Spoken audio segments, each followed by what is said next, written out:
Alternative Dig Talk. Real issues, real talk. Hey Teddy, have you noticed how little attention science and health issues get in the media? Totally, Edgar, yet science information is very important. Yeah, for sure. That's why the Health Journalists Network is here. How can they help? They are a group of journalists dedicated to advancing public understanding of healthcare issues through impactful reporting on health and science. Oh, really? Yes, they meet up every month with scientists and researchers, policymakers, and activists at the science media cafes.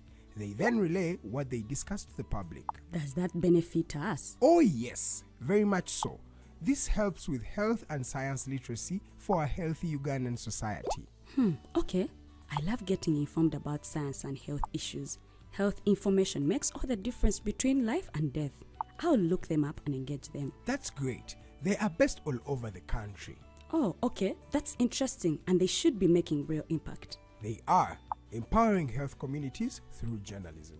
Journalists can save lives just like doctors.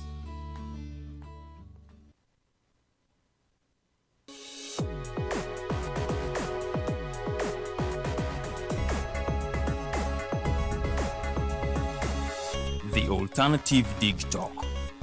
Real issues, real talk.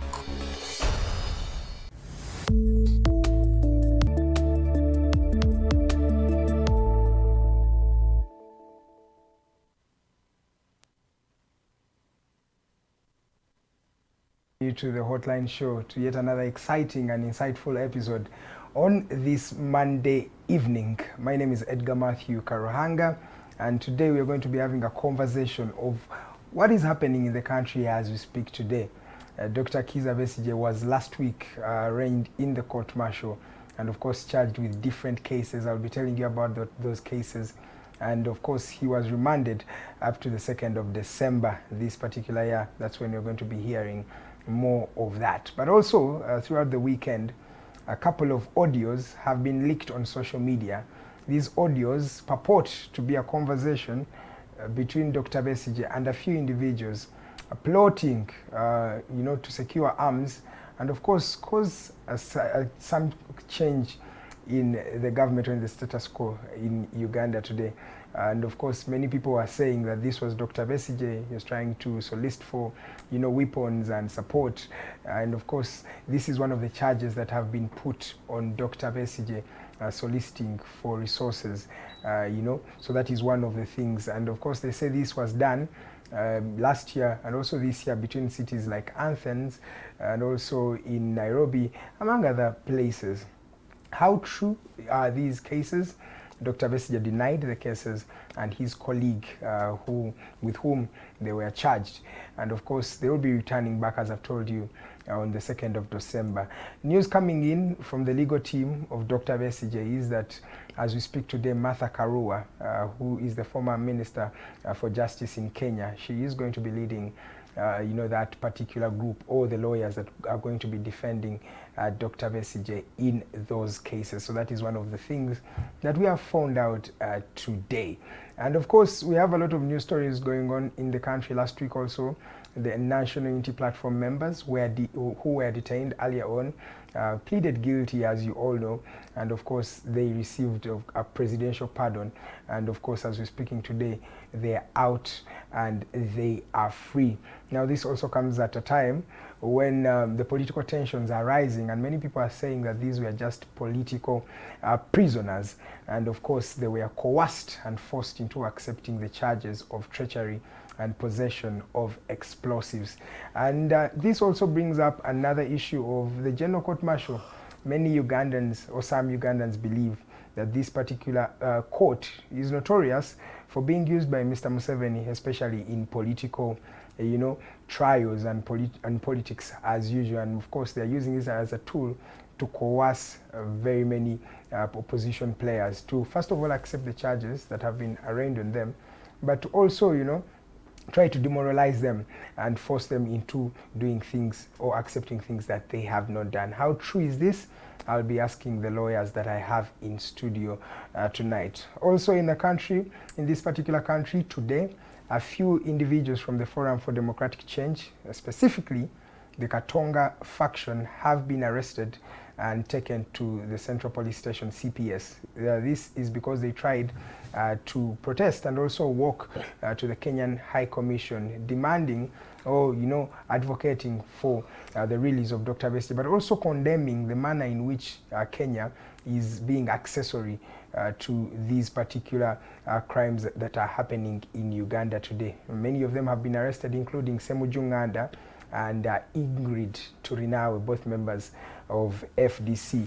And still in the news this evening, the Kampala parents' school teachers continue with their strike over what they call meager salaries. They say they have not been paid well, first of all, and when you juxtapose with some of their Indian counterparts, they are getting much more than they, as the Ugandan citizens, are getting. They are saying this is very, very unfair to them, and of course they are teachers who are in the profession of serving the country. Maybe I'll conclude with the rampant cases that of murder that are going on in the country. In the weekend that was yesterday, there's a district health officer from Arua district who was murdered in cold blood over cases of land wrangles in that particular area. But also on the same weekend, we had a brother to the deputy Lord Mayor, that is Tugume Gideon, also being murdered in Kiwatule along with another person after some people holding guns entered his shop, his mobile money shop, and tried to rob from him. In fact, and robbed from him. But not only this, but took away his life. Now, I also request you, as the watchers of Digitalk, to be safe, because these rampant crimes also affect us in a way or the other. So feel free to send in your comments, questions, and queries on our social media platforms. That is at Digitalk TV, but also at the Alternative Uganda. That is on Facebook, on YouTube, and all other social media platforms. We want to hear from you. So join the conversation and tell us what you think about the arrest of Dr. Besigye, and of course, what is your comment on everything that has unfolded over this last week and this particular week. Thank you so much for joining us. Allow me welcome our panelists or guests for this evening's show. I have our gentleman called Counsel Eron Kiiza. He's an advocate with the High Court, but is also a human rights lawyer. It's always a privilege having you, sir. Yeah, the honor is mine, the delight is mine to be here. Okay. And of course, Honorable Pollar, Awich, retired Major. He's also a lawyer, by the way, so I can call him Counsel Pollar. Also an advocate. And also an advocate. And also an ambassador. And also a major. You're most welcome, sir. It's always a privilege having you. Thank you, and greeting to our viewers. Okay. I want to start with Counsel Eron, because it's been a while since you were here, sir. How are you? And how do you find Uganda today? I am great in a difficult country. Beautiful sun and a wonderful landscape, but poorly governed and a highly militarized state to the detriment of ordinary people. But also the economy is in shambles. Shambolic has not recovered from COVID. So ordinary people can hardly earn a living, a decent living. People are going hungry. People are dying because they can't get medicine, they can't afford health services, which are actually expensive. Of course, chronic diseases are increasing due to pollution, and a lot of pollution, both of the food, the water, and the air.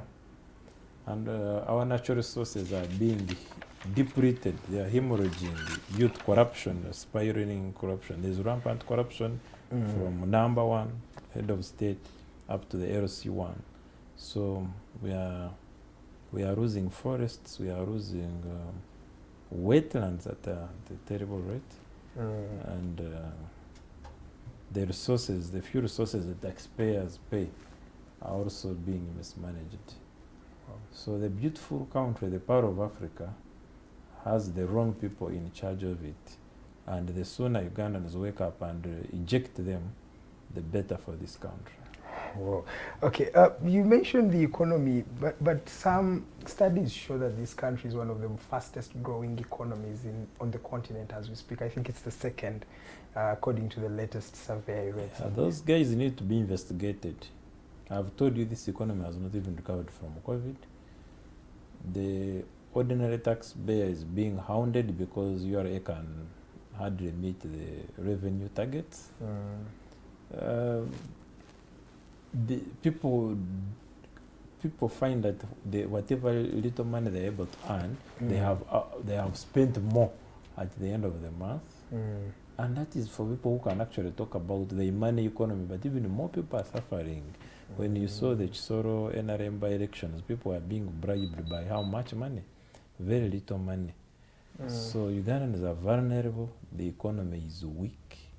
And it is poorly managed. Okay, thank you. Not only poorly managed, but also the management is highly militarized, meaning that in a weak economy, also people's civil liberties are being infringed upon. So they are poor, they are broke, but also they don't have the voice to speak. So the money is being spent on wrong priorities. You can imagine we don't have money to feed our people, to equip our health centers, but a group of soldiers ran to Kenya to pick our political leader, Kiiza Besigye, hound him and put him in a military detention, and of course charged him in a kangaroo court at Machinde, which is incompetent, incapable of fairness, certainly not impartial, and which is part of the executive. It's very unfortunate how we are spending government money. Okay, we shall get to that conversation, but let me first come to you, Honorable Pollar. You're smiling sarcastically, I would say. Happily. He's not sarcastic, he's happy. Do you also concur with the issues? This man paints a very gloomy picture of the country, and you always hear saying that a country that does not even have news, Uganda is doing very well. Nationally, it's a good country. What do you have to comment on the issues or some of the sentiments that Council has over how Uganda is looking like The today? facts, not sentiments. It's sentiment for now. We shall get the evidence. Thank you so much. Why I'm smiling is because I find my land friend just having words on his lips. Just lips, words are just coming out. Really without any ground. So I'm just amused. And again, as I said always, some of our colleagues now in the community have a preset mind such that even if you move a person from this TV to the next, they will say the same thing. Even if you change the topic to germination of Museveni is bad. we'll come back to Museveni is bad. Even if you are talking of anything. So it is a pre-recorded mindset, which is really, it's okay, let them continue to have. But and part of why I was smiling was whether to respond, because I didn't want bilaterals at this stage. I just thought I would talk my things and let my friend say what he wants. In any case, this is not the first time, and as I said, he will say it again somewhere else. Okay. But the people will always be the judge. Now, I just want to say, this last week, I spent a big part of the week in Toro. Left Kampala on Wednesday. Yes, sir. During the morning hours, and I came back to Kampala Saturday night, midnight, which was already Saturday. And I wanted to take a test case of what Uganda is through my traveling. Because I passed Mitiana, Mbende, and then went to Fort. And then I deliberately left Fort to Kasese, back through Bunyaruguru, Bushenyi, Umbara, and back. Oh, okay. And you could see what Uganda is. And that is not as badly governed as it is alleged. Because the scenery is green, matoka is everywhere, there is production.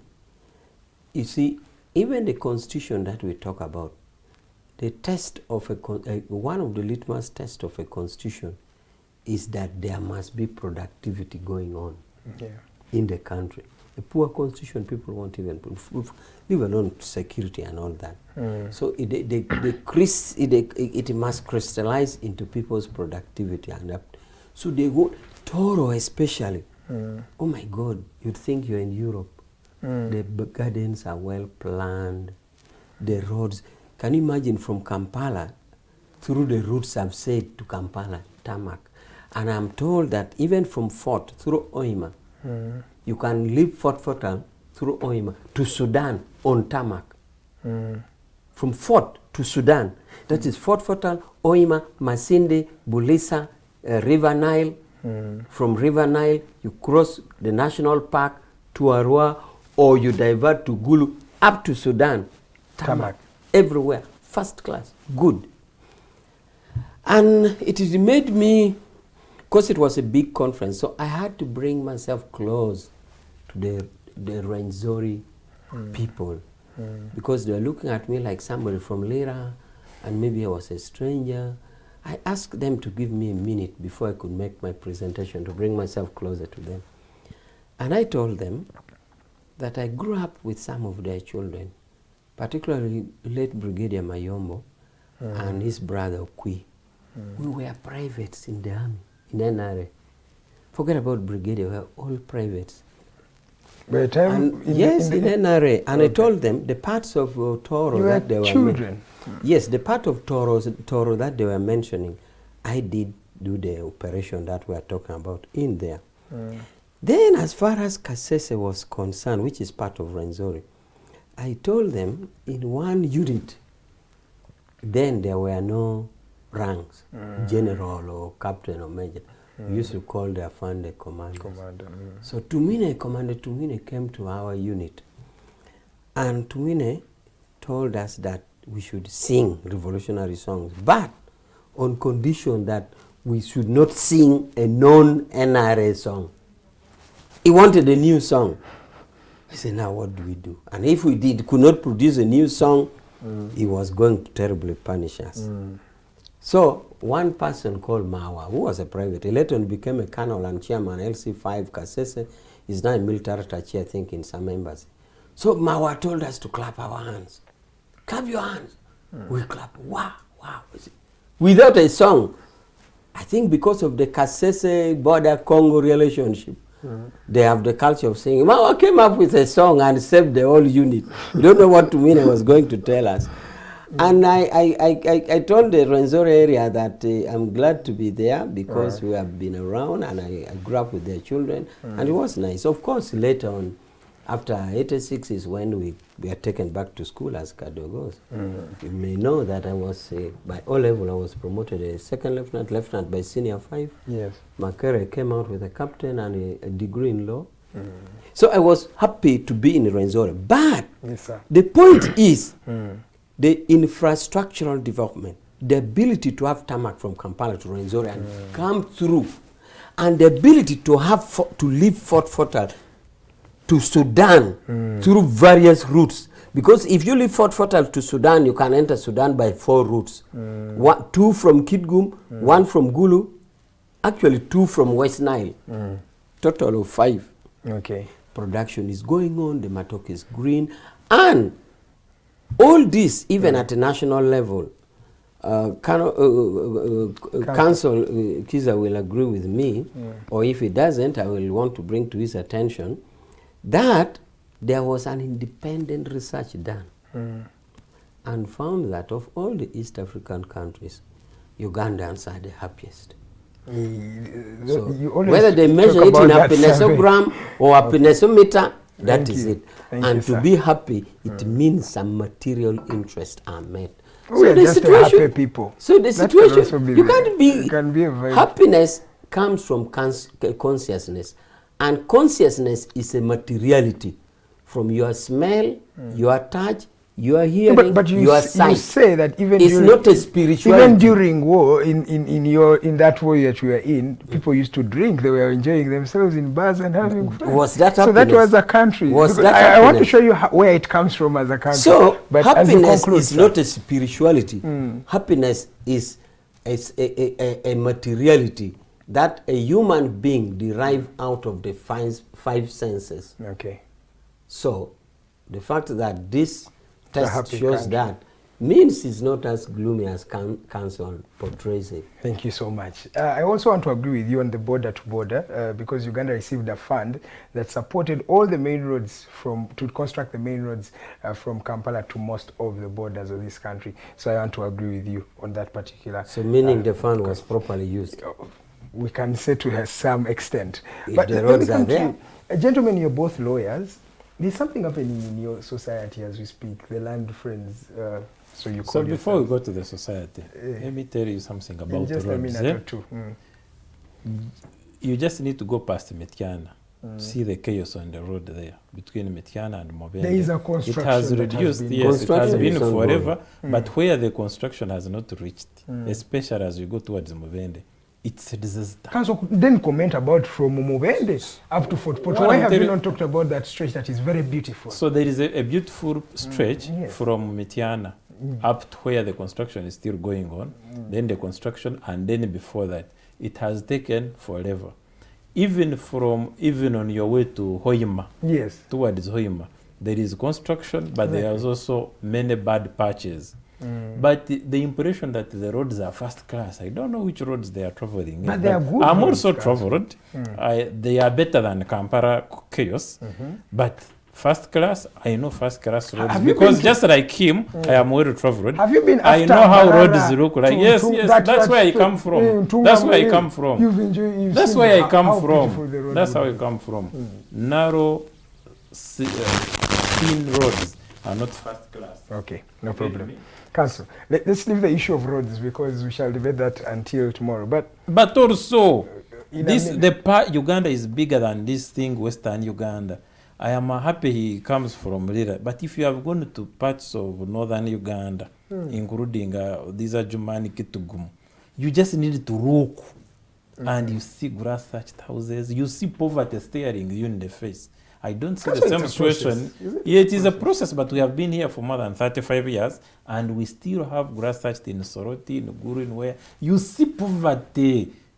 You see, you just need to go to the east and get on that road. Yes, go to parts of the north. It seems here the north he comes from is different, but the one I have seen, it's a different situation. But it's okay. Okay, thank you. Let me start with you on the issue of the council trying to, oust Ssemakadde from his position as president. No, the council did not try to oust Okay, Ssemakadde. let me talk about the secretary of the Uganda Law Society, who wrote a document that was showing that this gentleman, because of his derogatory remarks and his foul language, he is not, supposed to be the leader of the Uganda Law Society. What do you think about really this petition and this document by some There are no members? language requirements for reading Uganda Law Society. And even the language was part of the campaign, he sold it. The majority of lawyers accepted it. There were those who were not. Decorum lost in this election. There is no expectation from the Law Society president to be civil, to be polite, to be diplomatic. No. The next president, the president of Uganda Law Society for now, is expected to bang tables, to kick ass, to tell it as it is, to use flowery language. But the whole point is that people are tired of the status quo, whether it is the political status quo, whether it is the economic status quo, and the Ugandans don't feel listened to. So Ugandans are yearning out for people who can listen to them, whose interests resonate with theirs.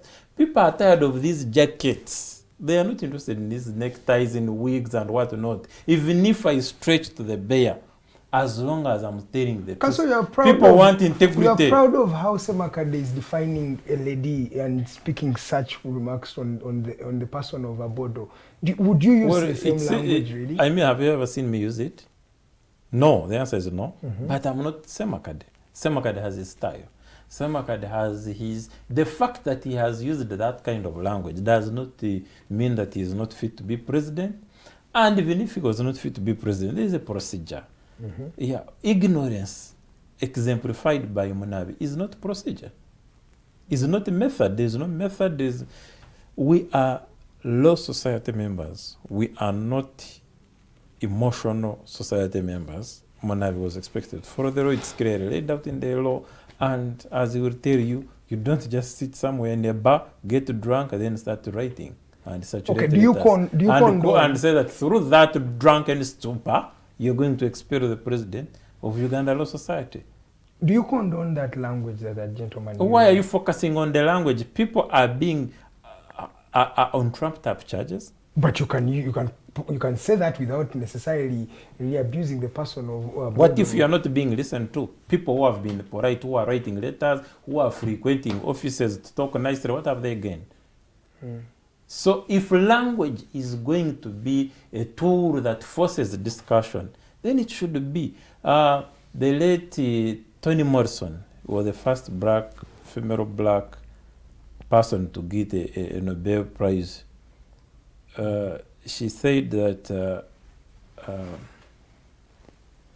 she said something about that we die, that might be the meaning of life, and we do language, that is the meaning of it.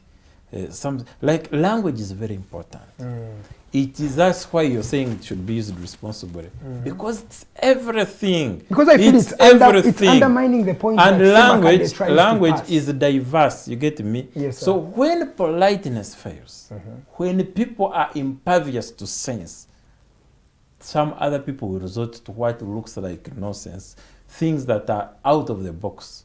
People are running out of options. People are running out of patience. This Ssemakadde, in a society of lawyers, got an overwhelming mandate to come and abuse people who are holding power. Stop ignoring them. Ugandans are tired of being ignored. Ugandans want to be listened to. Ugandans have real issues. You are on taxpayers' money. Listen to Ugandans. If you don't listen to them, someone worse than Ssemakadde is coming. It's possible you can't rule out who knew that the Ssemakadde was there in terms of like you could, yes, you knew him, was an activist lawyer, or go to, but you didn't probably know that he could do these things. So we need to carefully listen where Ssemakadde is coming from, why he is using this language. Yet, have you ever seen Ssemakadde trying to be polite? He can flow like a song. He can woo like a dove. He can coo like a dove. Okay, but also... You get me? So when he roars like a lion, you must ask, why is he roaring like a lion? Okay, lastly, why is it that the Ssemakaddes are now the people who are on market? Because you've hinted on it, but I want you to just paint it, because it feels like the characters or the people who come off like Ssemakadde are being welcomed, but yet in the old setting we would say this is not the kind the of elites politics. have failed, they have betrayed Uganda. In the words of Besige, the elites are the most useless Ugandans. Besige. He said that. You get me? He has even said that here. Yes. So when that elitist language, Cambridge, Shakespearean, like a few proverbs, and like people are not interested in that. They are interested in substance. Are you doing justice? People are not interested in whether you wear a suit or not. Although the colonial heritage, the colonial hangover says that Eron, to represent you or Awich, I must put on a suit. I can assure you, if I put on a cotton a back cloth and went and did a good job, someone wouldn't mind. These judges, even if they were half bare-chested, their breasts or chests were out, and they were not corrupt, and they were corrupted, were delivering judgments quickly, that would be the dignity. Dignity is not in how you dress.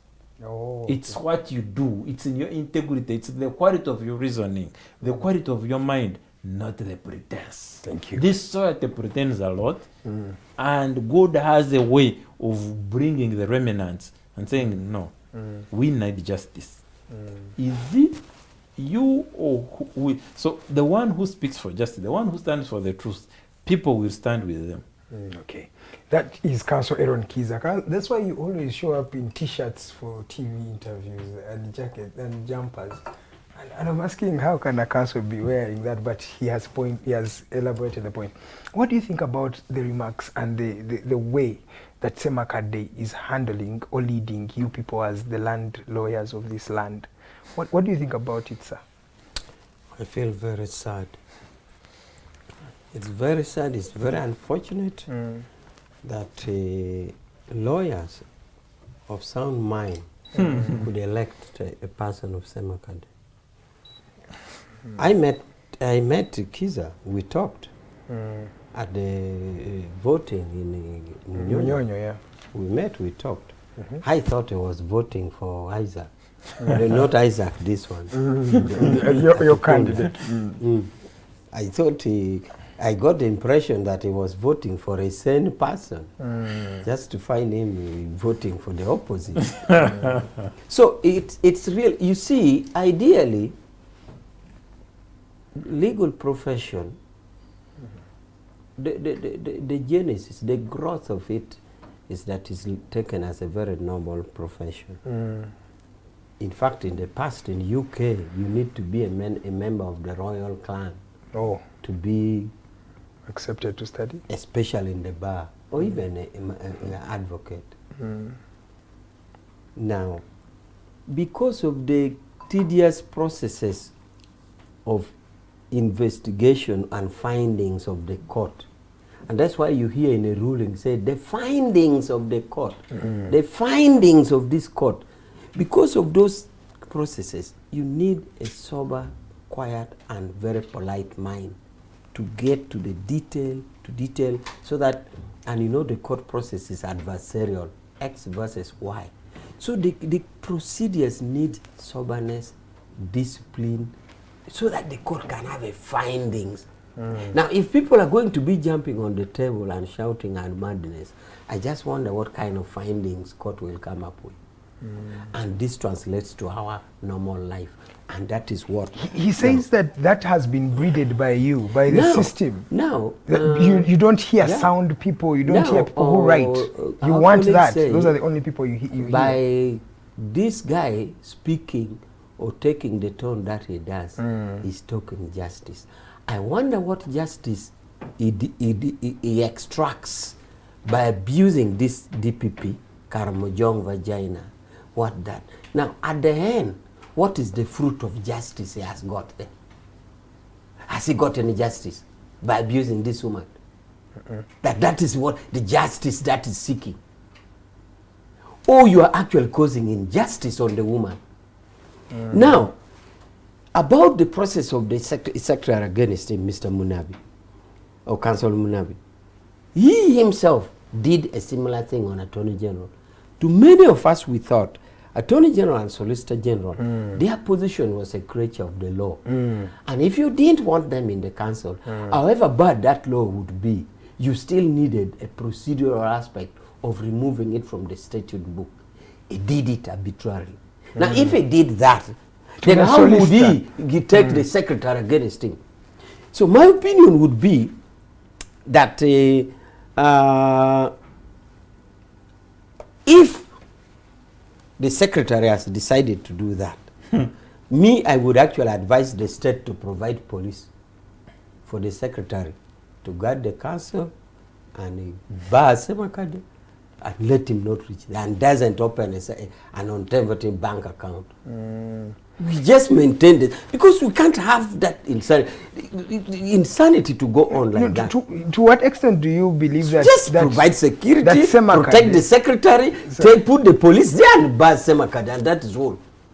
You're bringing the military and the police and but it is already a legitimate decision taken that needs to be protected by law. Is it the secretary that needs to oust the president from his position? Just the same thing like asking, is it the president who ousts the Attorney General and the Solicitor General? It's the same thing. So what does your law say about how someone is dismissed from the council?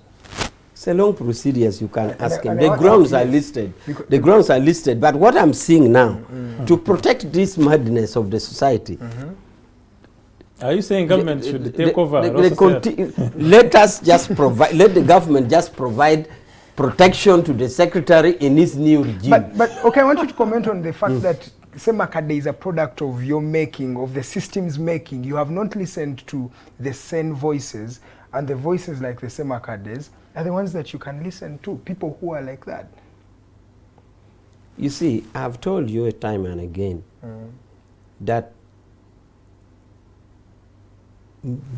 no news is good news. Now, the occasional news that you hear are the bad ones. Meaning throughout every day, so many good things are flowing. And those good things which are flowing are not flowing in a vacuum. They are deliberate effort in a government, not in an anarchical situation, not in a stateless society. Therefore, for them to say that nothing is being heard when good things are happening every day, the general rule is that good things are happening. The exception is that a few things come up and that is what forms news. So is he saying that we don't have courts functioning? Is he saying that administrative processes are not functioning? The occurrences that occur, I repeat, are one exceptional cases to bad things, meaning things are working. So why is he saying that nobody is heard when the society is running normally? The society is running normally. And I am tempted to think that I am told, for those who went to Kisubi with Ssemakadde, I went to a great school, in a great Ntare school. But I'm told those who went to Kisubi found Ssemakadde very bright in class, that he has a very bright record. But we had similar students in Ntare, and many of them got into problems. For example, we had a boy called Arinitwe. Arinitwe, we nicknamed him Omufumu. Mufumu in Kinyankole, you know Kinyankole, a witch doctor. Why? Because this guy Arinitwe he was doing PCM in HSC. You just wake him up, say, Mufumu, there's a test. Or he goes to class, then you call him for a test. The man will get 99 in maths, physics, chemistry. And he would jokingly say, I'm an engineer in the pipeline that is in the pipe. By the time it comes from the other side, he'll be an engineer. True to it, he went to Makere, was in Livingstone, he did electrical, which was taking the highest grade. Then he finished. He got a job in Bank of Uganda, was the one printing government checks. Sometime later, we found Mufumu on the street. Right now, he's on that road of from Ken Luchamuzi, the road which comes out from even if you don't describe the road, the guy is insane. So I said, maybe I was lucky. I was not that so much up there, although I was good and I did it. So some of this thing, I think, borders very serious areas. The borders very serious areas. Brilliance and success is even sanity of the mind. Okay. And it borders. So Arinitwe was one of the best, even in technology in Makere, was still one of the best in class in Makere. And he did it, and even did computer, he got a job in Bank of Uganda. Okay. So, because I wonder how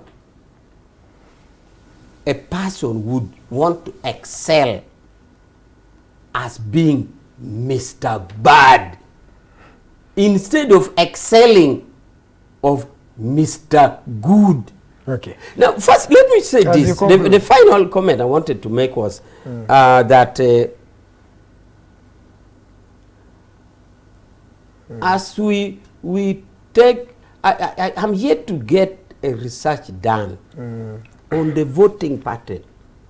If somebody could do me a surgery on all the lawyers, what formed the consciousness of the voting? What were the values? The consciousness. Is it true that it was anti-government sentiment? That some lawyers felt educated and therefore they are not placed somewhere in government? Was it a tribal sentiment? Was there a particular tribe which was a majority? Was there a particular religion which was majority? I don't know whether somebody has done a research to find out the voting patterns, because it makes me hard because I told my friends that, because remember the most hitting thing was what Ssemakadde had spoken in Makere at a woman who had asked a question. A woman asked a question in Makere. He really jumped on the woman. So I was saying, in an election, you persuade me to vote for you. How come Ssemakadde has abused lawyers, intimidated them to vote for him? Let's listen to really, instead of begging votes, are lawyers the type who should be intimidated and provoked to say, you must vote for me? And they did. I'm really waiting for research about what the voting pattern was. In fact, he's going to answer that. I really want to know. But also add on the issue of Counsel Ssemakadde and his decorum and the way he's acting, and he's in that particular office as we speak. But at the end of the day, Ugandans are feeling that this person is really... Speaking of intimidation, to start where I ended, is that the intimidation has been normalized by the NRM military dictatorship. Yeah. Every election, gunmen go intimidate people in the village. So it's now part of the Ugandan life. Like intimidation, people don't even feel like their votes count. Okay. Where in a few places where they count, like in the Uganda Law Society, you saw what happened. I must also state it without fear of contradiction that the government lawyers that the Attorney General paid for didn't vote for his candidate. They voted for Ssemakadde. There was near consensus on the candidate of Ssemakadde as the suitable president for Uganda Law Society, especially in the context of the people he stood against. There were two other candidates, one of them dropped out. The NRM thing was there, but it was not the decisive factor. Of course, Chiparu was seen as a project of Salim Saleh, who also brought him and withdrew him at the appropriate time. Atkunda he's a good man, he's my friend, but it is clear that he's NRM, although he doesn't front it. Anyone who wanted to know would there. Isaac, I'm not sure he has a political party, but he's an activist, human rights lawyer. He spoke those words at an FDC event. So I mean, did he say he belongs to FDC? And that was after the election. Of course, he has always associated with FDC among other parties and causes and what and what. So, I was amazed, actually shocked by my land friend saying that things are normal, society is normal. No, we don't. Most Ugandans don't live in a normal society. There are few people, Ugandans, who are in a bubble of normalcy, but most Ugandans are on the edge, financially and in other respects. Okay. Including the lawyers, that's why I'm coming. Okay. Including the lawyers. Why people voted Ssemakadde, who was promising fire and brimstone, is because there is a crisis in the judiciary, which is a microcosm of the crisis in the country. I saw Judge Chisache running away from the country. When you see a Supreme Court judge running away because he has been harassed by the CJ and the president of the country, just know there's a crisis. Okay, I had a question to ask. Mr. Ssemakadde, as he pointed out, dismissed the Solicitor General and the Auditor General from the Attorney General from that particular council, and nobody said anything. Does he have the power to do that? No, people debated it energetically for and against. It's not that anybody said anything. People had their views. And it's not comparable to the secretary, whimsically, in a drunken stupor, dreaming that he can expel the rest of the council alone. So in one instance, let me tell you the differences. In one instance, one person had the council behind him. In another case, the guy is acting on a frolic of his own, isolated, lonely. You get me? He's a lone wolf thinking he can survive in the jungle. But they are lions. They are going to eat him up in that jungle. How legal was it to take out the Solicitor General and the Attorney General from that particular The council? argument that Isaac made, which was really very compelling, the object of it was to guarantee the independence of the bar, of the Law Society. In other words, that the Lawyers Association must be independent from government. Solicitor General and Attorney General are government people quintessential. Yeah, they respect, and more so. But he says there was a reason why those people were put on that council in the first place. To spy. They were put there by the British. It's not the NRM. The NRM, if it is true, they wanted to revolutionize, they had to go. And that was the purpose of the 1995 Ugandan Constitution, to turn over a leaf from the bad history of colonialism, of dictatorship, and so on. Of course, they have failed on that. Thank you. But in that specific corner of the law, it is incongruent with the post-1995 legal order. And the Constitution itself, you talked about in 275 thing, says that previous laws which are incongruent, which are contrary, which are at cross purposes with the 1995 Constitution should be modified and made compliant with the Constitution, which Isaac sought to do and which he ably explained on various fora, including his Twitter space. You can't compare that, decolonization, democratization, independence. Independence is a very big thing in the legal profession. That's why judges are given judicial independence. Even UN standards, require that even the bar itself, the Lawyers Association, must be independent of the government of the day. Okay. Why our biggest job as lawyers, it holds the government accountable. It is Okay. not tangled kit. Okay, thank No, you. can I say something? Just In one a thing. minute, because in a you're going minute, for a because break. me, what I'm not saying the law is good or whatever. Even if this law was saying, the president of Law Society every 3 months would slaughter an advocate.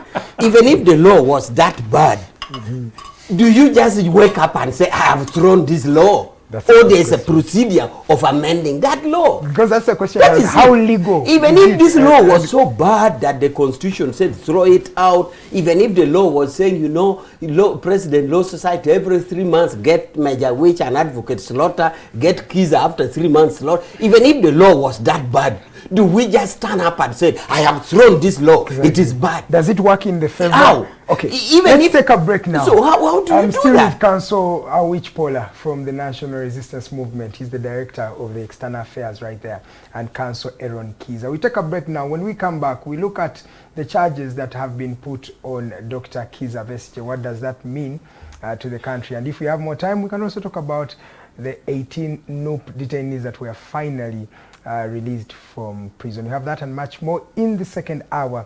You're still watching the Hotline Show. My name is Edgar Matthew Karuhanga. Let's take a break right now. We'll be back shortly.